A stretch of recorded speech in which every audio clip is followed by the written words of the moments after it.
Hello and welcome back to Midweek Fixture. It is season 2, episode 4 today. Back once again, just over a month because I may or may not have forgot that we needed to do an episode, but that doesn't matter. I'm Louis Selling. We are back again with Annabel Bassett, as you know by now. If you don't, if you're new, welcome. Today we're going to be discussing Liverpool, mostly Mohamed Salah and his controversial comments to Norwegian TV after the Leeds game. But sit back, relax. Welcome back to Midweek Fixture.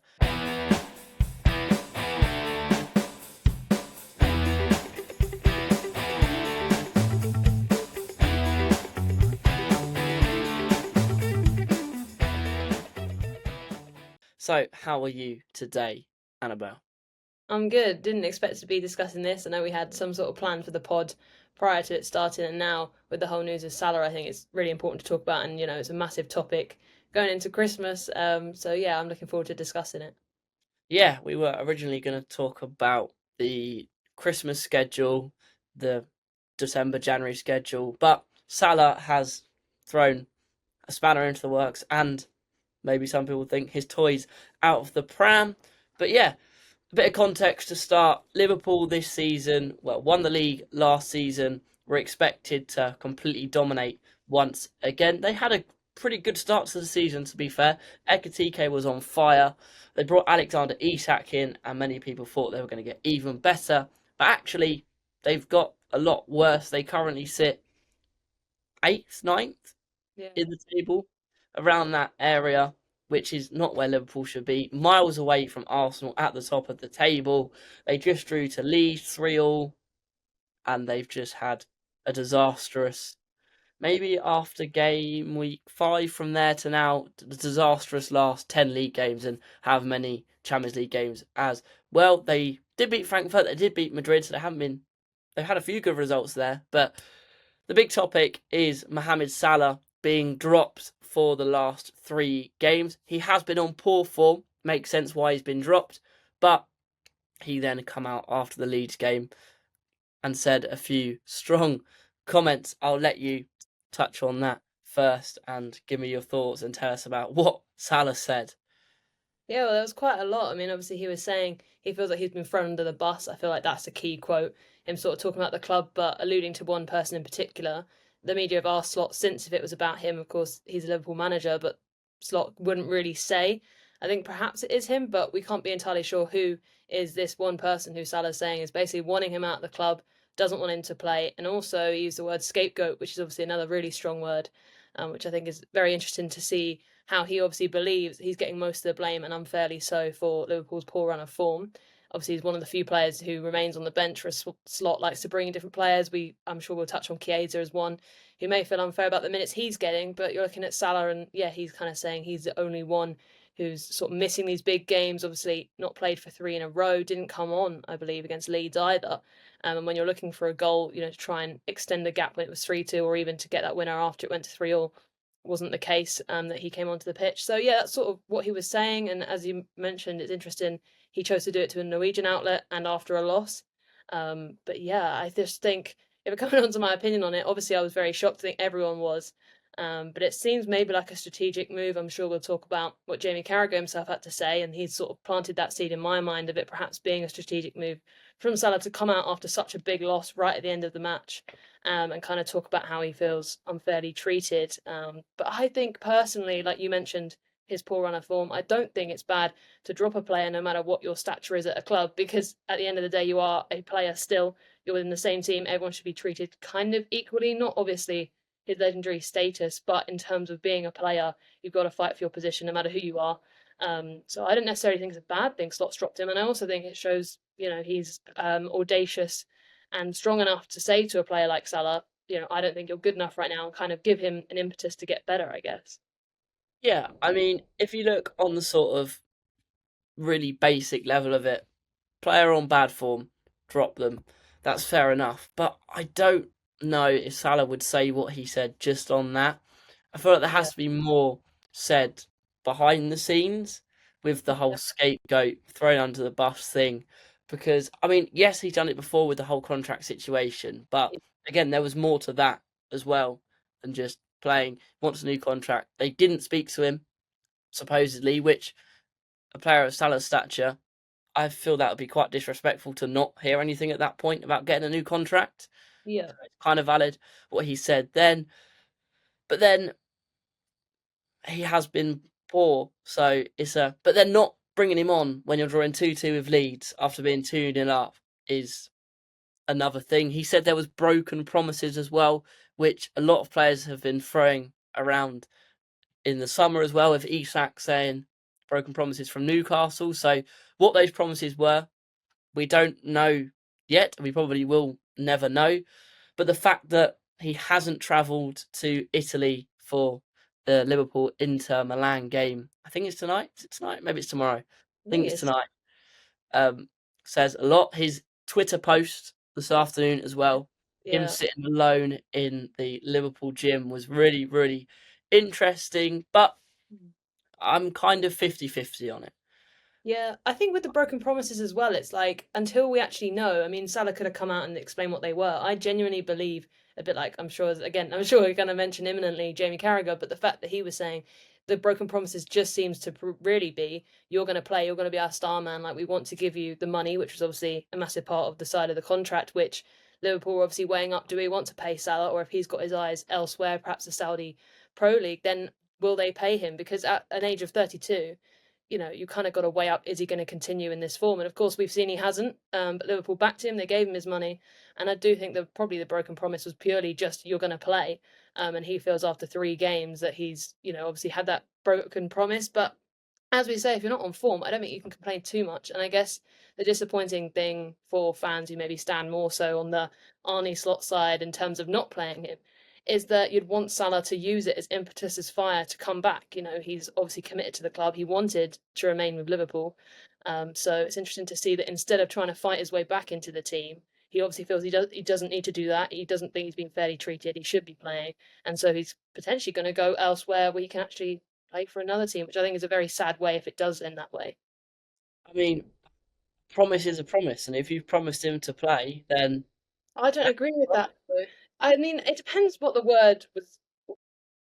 I think it depends what word was used. Like if you're using a promise and saying we promise you're going to play blah blah blah, then obviously everyone knows that the word promise weighs quite heavily. It depends who you are as well. It changes from person to person. But I know in the footballing world, if someone had promised me something, but then I wasn't on form. I mean, it depends how you are as a person. I always look inward, so I would look at myself and say I'm not doing enough, and I would understand being dropped. But obviously, if Salah takes that wording very strongly of however it was said, then yeah. But I think another thing you've always said as well, which is a really good point, is about how unless it's like written formally down, like with Isak, if they just said it verbally, like, oh, you can go essentially at some certain point if the money, they're going to pay is broken or, enough of a fee, then it's only verbal until you actually have it written down. I don't think Salah, it would have been, well, perhaps it would have been his contract. We're not entirely sure. But again, he didn't allude to that. So all we can go off is they kind of said to him, you'd play more than you are, and he's not playing. So he's kind of wanting to, yeah, shout out about it and potentially force a move elsewhere. I'm not sure exactly what he actually wants, which is another interesting thing to discuss. yeah, I mean, he has a few options if we're going to go there. Yeah, Obviously, Saudi Arabia is probably yeah, one of the main ones. I threw into the mix Chelsea. It seems like a sort of thing Chelsea would do. yeah. That's just speculation.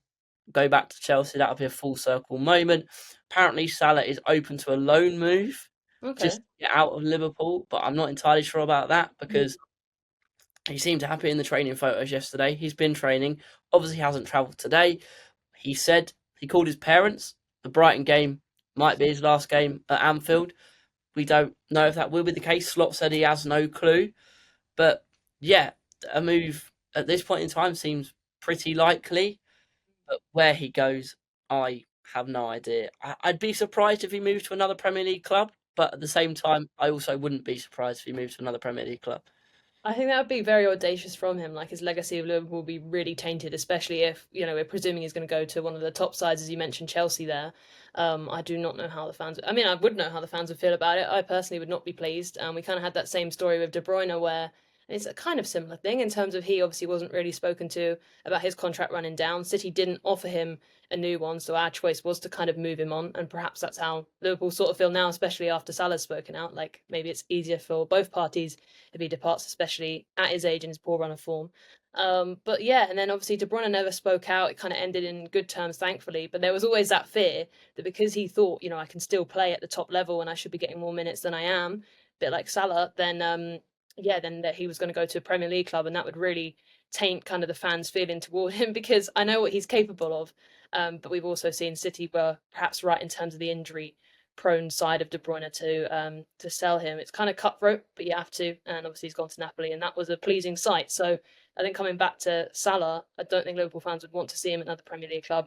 And as you say, I don't think it would happen. I think it'd be very controversial. But again, what Salah did was very controversial again in the mix zone a few days back.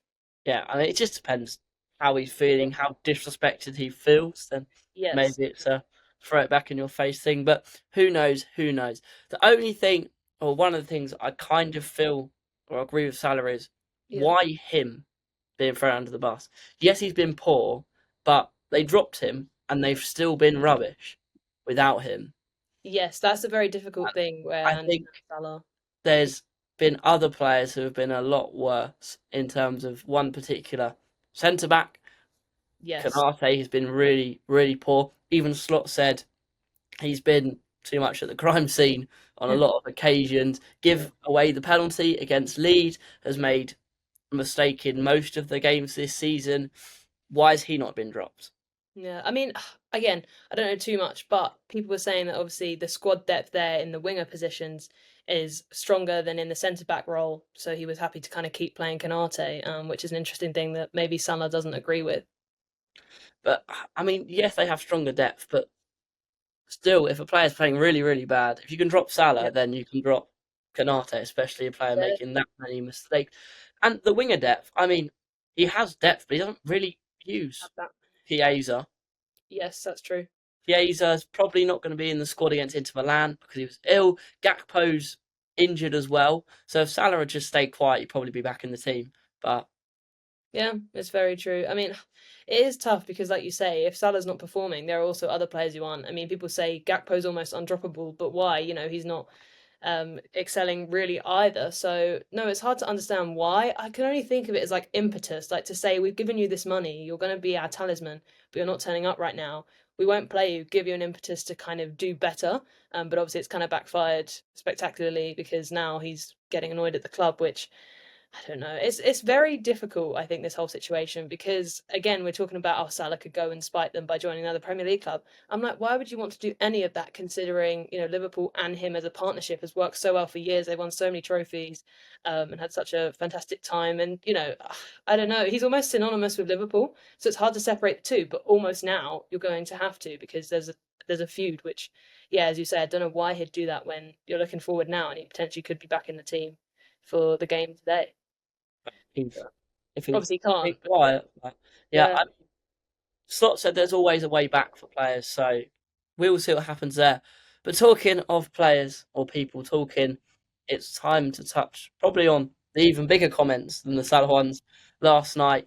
Jamie Carragher talking about Mohamed Salah, basically going all in on him, pretty much declaring war on Egypt with how strong he was going in, saying that Salah had also thrown the club under the bus by these comments, the comments about the contract, and also not defending for Trent and tracking back for Trent, yeah, not helping out there. Even though I'm not sure, I kind of agree, kind of don't agree, but a lot of what everyone said, I understand what Salah said, I understand what Slot said, and I understand what Carragher said. They're all right in their own way, I suppose. But Carragher's comments were fantastic to watch, and I don't really disagree with anything that he said. yeah. Yeah, no, a lot of the time I don't necessarily agree with Carragher, but I thought he was kind of spot on. Obviously, it was a bit over the top, but he is so close to Liverpool and he absolutely loves that club. And again, I think it's unfair the kind of reaction that he's got in terms of people just putting in comments like his stats. I don't think that's anything to do with what he's talking about. He wasn't as good of a player as Salah, of course, but he absolutely loves that club in a way that he's questioning Salah does, in terms of throwing them under the bus. And yeah, I kind of get his point because Salah has come out and tried to cause this sort of mass hysteria in the media. We're even talking about it, it's spread to everywhere. And was it really necessary when he could have just gone and spoken to Slot? I know obviously their relationship may be breaking down, but Slot said they have communicated a lot. Whether Salah agrees or not, I know that Slot said they've had disagreements, but that's understandable. You want to play. And Slot's saying, I don't think you fit into this team right now. But yeah, I think it's interesting how he didn't go to the club. Instead, he just decided, especially as we say, the timing of it after a 3-2 or 3-3, sorry, draw, to then go and talk about how he feels. I think it was kind of strategic, and that's what Carragher was saying, wasn't he? That kind of Salah and his agent, they always kind of come out at an interesting point. I think he scored a late winner or something, and then he started to talk about his contract in the mix zone. So again, he kind of uses certain points to then go in and to devastating effect as well, which I thought was interesting. Yeah, I don't blame him, to be honest. Like, you got to use what you've got, use the best of your advantage. You've got him the contract. These comments, what he said, will probably get him what he wants, whether that's a move or more playing time. They'll get him what he wants in the end, as did Isak. Not playing for Liverpool, not playing for Newcastle, not training, got him his move in the end. The only person that didn't get their move, we've discussed this before, stay professional, played, was Mark Gahey. So sometimes you got to do what you got to do. But the Carragher thing was really interesting. Good comment. The only thing was, he said that he's never criticised Salah on the Yeah. pitch before, and then the host, I cannot remember his name, it's gone from my head, but said, "You said last week that his legs are gone." So that was interesting from Carragher there. Kind of set himself up for a little bit of failure on that one, but overall, agree with Carragher. And yeah, the interesting thing there you said was about the relationship between Salah and Slot. Salah said there was a good relationship, and it's kind of broken down recently. There's been no communication really. Mm. If that is the case, then I don't blame Salah. I'd feel quite disrespected in that regard, and he is one of your leaders in the dressing room. You need that communication there, whether you like it or not. Yes, he hasn't been on form. He's still one of your best players, and you've given him that contract. You can't just exclude him now. Yeah, I mean, it's interesting because Slot has kind of said that they did speak, and this is the thing. I think Slot doesn't know how to handle it, which is another comment a lot of people have made. But I understand that because it is a very awkward thing to be like, "I'm dropping you. You're one of our key players," and you know how Salah's going to respond. When you would hope Salah would respond in a professional manner, which again Slot has also said he has. So it's very difficult to kind of know how to distinguish the two. I think what he's really saying is Salah's responded as a professional we'd like in terms of being frustrated and wanting to get better, or at least that's what he thought until he's now come out to the media. So I think everything, as you say, was going well at one point, and I do think Slot was communicating with Salah. But when it gets to a point now where he's spoken out to the media, him and the club have decided we're going to have to exclude you. Like, this is not how we want to go forward, and there's kind of almost nothing to say at this point. Where Slot said we haven't really spoke about it too much. I told him he wasn't going to travel with us. What more can you say? Especially when, as you say, Salah's sort of got his own agenda of how he wants this to go. He's going to do his own thing. He's going to post his picture in the training ground, gym. So it's interesting. But I also thought Carragher's comment about different legends of the club and how they sort of handled it. And as I mentioned, De Bruyne, you even had Son for Tottenham, these sorts of players who injury prone or just, struggling with their legs, which is a comment Carragher made, which, as you say, sort of set him up for failure because it criticised his point of never criticising Salah. But those sorts of players, they didn't ever make a fuss, and it kind of ended in a nice way for the club and the player. And I know that Carragher was suggesting that about certain Liverpool legends and about how you'd want, as I said earlier, you'd want Salah to try and get back into the team and try and pull Liverpool out of this rut. He said, it's almost their worst run since the 1950s. So it's a big time historically for the club, and for Salah to kind of choose himself over the club, pretty much what it is right now, is very interesting. So I thought that was another thing that Carragher said, some historical facts to it as well.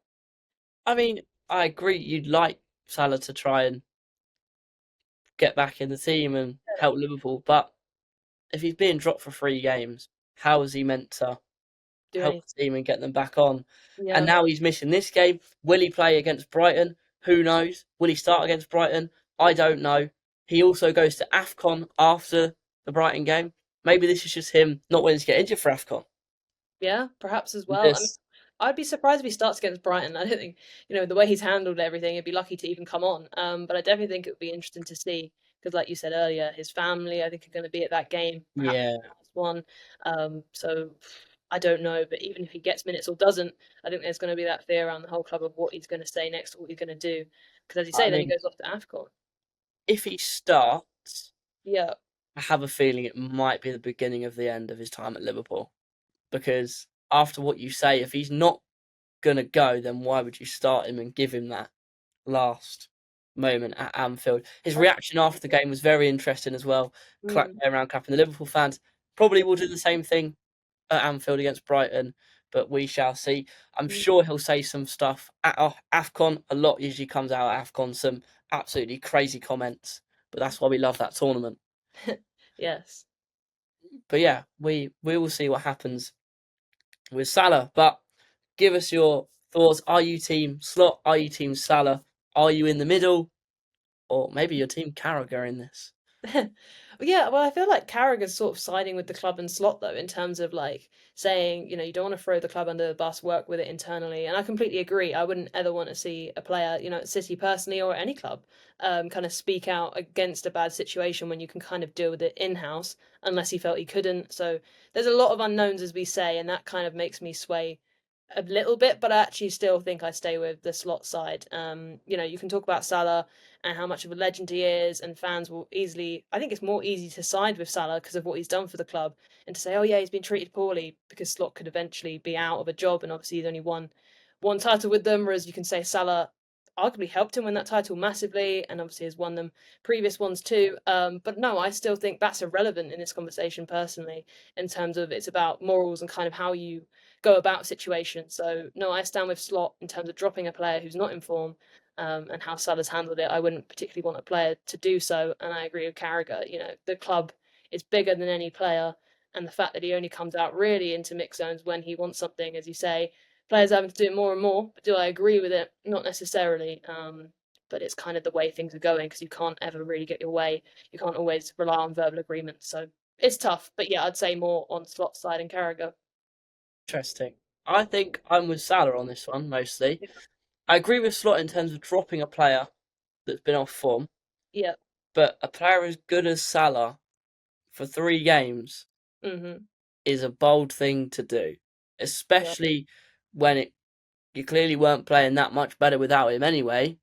Yeah. And I think what he's done in the past does come into it because he on his day is fantastic. He's done a lot, and he's gonna try. He loves Liverpool. He said he loves Liverpool, so Mm. I'm with him on this one. I think we don't know what the promises is. We don't know what's been said, of Yeah. course, but if he has been promised he's gonna play every game, start every game, then you've broken a promise, and that is a big, big thing in the football world. Breaking promises is, I mean, it's a no go anyway, but in the football world, it's like a cardinal sin doing that. So Yeah. I'm more with Salah on this one, especially with he should be trying to help the team more. But if he's not playing, how's he meant to help the team? Yes, it's true. I mean, I just think it's the way he's gone about it. I agree with the grievance of if you've been promised things 100%, and the fact he is a legend, the fact that he's got so much talent, and like he alluded to, we haven't even mentioned about Kane. I thought that was a really interesting comparison in terms of Yes, Kane doesn't score for certain games, yet no one's on his back because they know that he'll eventually score. I don't know if that's because it's a striker versus winger role that you just know, keep playing the striker, he'll get the service and he'll eventually score. But I agree it's unfair in terms of the way that Salah's been treated. But I just think the main reason I still stand with Slot is just the way he's gone about it. Like, if you're annoyed about something, you go to the manager, you kind of try and sort it. I just don't understand why he's thought, okay, and strategically as well, as we say, after a draw, last gasp goal for Leeds, to then come out and kind of say all this. He knew it would cause a massive rift, and that's where I kind of struggle to stand with Salah. But I do get he's frustrated for sure. yeah, I actually don't mind with how he's gone about it. Mm, The media is a tool. The yes. players have to talk to the media. They should be allowed to say what they want to say and use it to get their point across. Especially if he has tried to speak to Slot, then even more so, go for it. Say it. If you've got public knowledge. People need to know this stuff. I think people deserve to know what's going on as well, especially if he feels wrongly dropped in Yes. certain aspects. He feels hard done by. Then absolutely go and say it. I feel like there was a bit of a reactionary element in it as well because he said it to the first reporter that he saw basically. Because I don't think if he was going to choose anyone, he would pick Norwegian TV. But No. he's kind of just got annoyed with it, said it. It is what it is. He seems happy enough in training, and the fact the Liverpool board has got involved as well says there's more to it to me than just a disagreement between the manager and the player. But Yeah. yeah, I think Salah has every right to go and say what he said. Yeah, I mean, yeah, there's a platform there. It's whether you use it or not. I guess I'm also looking from a personal perspective of like I wouldn't do it. I know Carragher said sort of he wouldn't either, blah blah.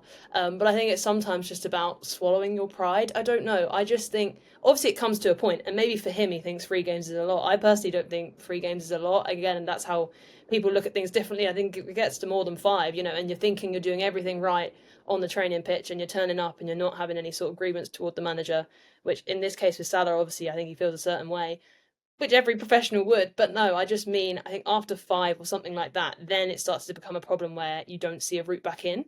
But I don't necessarily think 3 is bad, especially when he does come on in those games. So I don't know, that's just a personal thing of like, I would swallow my pride. I would try and deal with it in house as best as possible. And especially with the information that he gave, obviously, you're saying he's entitled to do that, and he is, and it gives everyone an insight into how he's feeling. But me personally, I would want to put the club first and try and sort it with them, for everything that they've done, the contract that he's been given, etc., than try and speak out about it. But I understand the media is there for a reason, and he's used it how he wanted to. Don't know about putting the club first thing because Mhm. why should he put the club first over himself when the club has put themselves over Salah, sort of thing?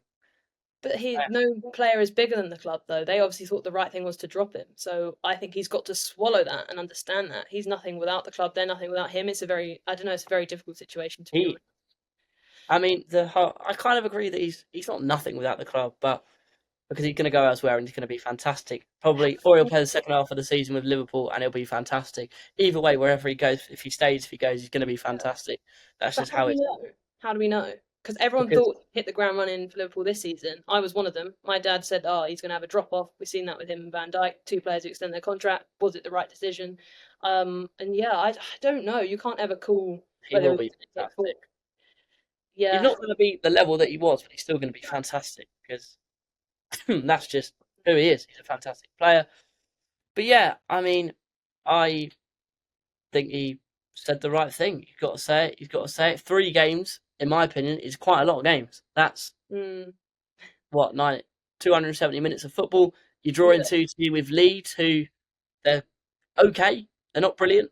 They were really poor. Liverpool were really, really poor, and he's not bringing him on. I'd be very, very frustrated, very, very annoyed as well, not coming on when you're drawing 2-2.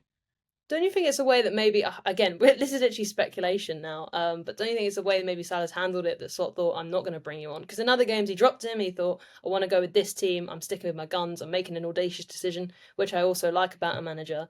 But then he's brought Salah on in those games. Do you think maybe part of Slot's decision to not bring him on against Leeds was his reaction, like to not playing? I mean, Could be. maybe, but if he'd had that bad of a reaction, he wouldn't have been in the matchday squad.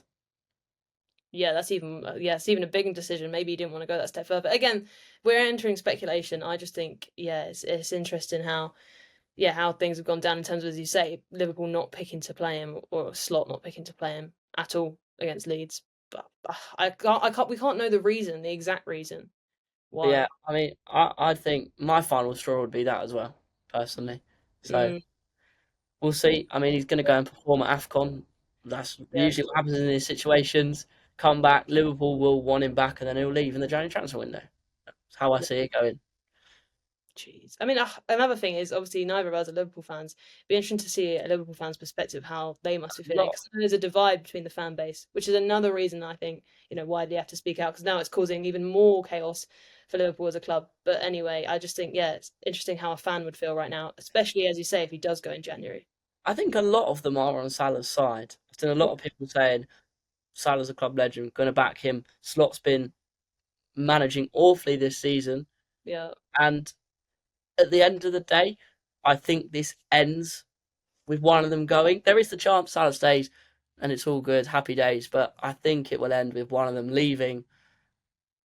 And if I was Liverpool, the one I'd be getting rid of is Slot. Mhm. Yeah. Because he's been awful this season. He was riding off the back of a Klopp team, I think, last season.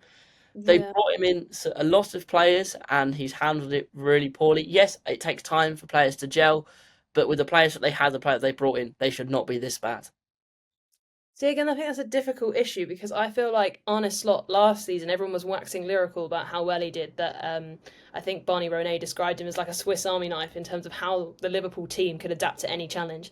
And I don't think you can say that it was only the team of Jurgen Klopp that made them win the title. I think Slot was really integral in how to play against that. You know, he had Szoboszlai playing in different positions. He was trying all sorts of things. Don't know exactly what they did against City. I can't remember it now. But I read the article after they beat us 2-0 at the Etihad, and I thought, wow, sort of the tactical nous of this manager is superb. And as you say, I think it takes time. So I don't know if it's easy enough to say, oh, you know, Slot doesn't know what he's doing. He was riding off the back of a Klopp team.